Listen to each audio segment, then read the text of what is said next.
দেশের বিদ্যালয়ের প্রতি, দেশের প্রতি, দেশের সরকারের প্রতি আদর্শ নাগরিক কাকে বলে? যখন দেশের যে নেতা হবে তার হুকুম আদেশ মান্য করতে হবে। এটি হলো তুমি আদর্শ নাগরিক। তোমার কিছু দেশের প্রতি কর্তব্য আছে, আমার নেতারও তোমার প্রতি কিছু কর্তব্য আছে, সকলের কর্তব্য আমরা যথাযথ পালন করবো। এটি হলো একটা আদর্শ নাগরিকের গুণাবলী। ঠিক আছে, তোমরা ভালোভাবে লেখাপড়া করবে। আমাদের কালকের দিনগুলো পরীক্ষা, যারা যারা পরীক্ষার ফিস না দিছ, পরীক্ষার ফিস কালকের মধ্যে দিয়ে দিবে সবাই। ঠিক আছে, আর আমরা এখন ক্লাসে যাব, ক্লাসে যে আমরা নাম প্রেজেন্ট করবো, নাম প্রেজেন্ট করার পরে আমরা আমাদের পরবর্তী কার্যক্রম শুরু করবো। পরবর্তী কার্যক্রম কি জানো তো সবাই? বৃক্ষরোপণ। বৃক্ষরোপণের পর আমাদের কার্যক্রম হবে সেমিনার।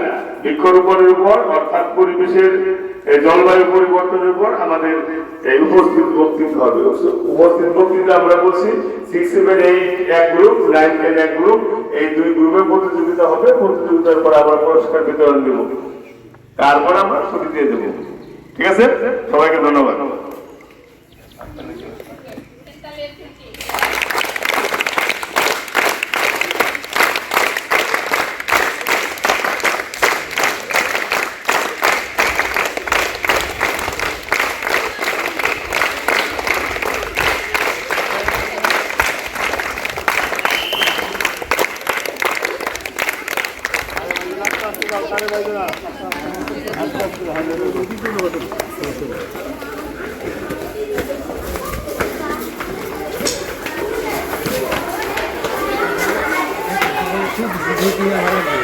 Aqui são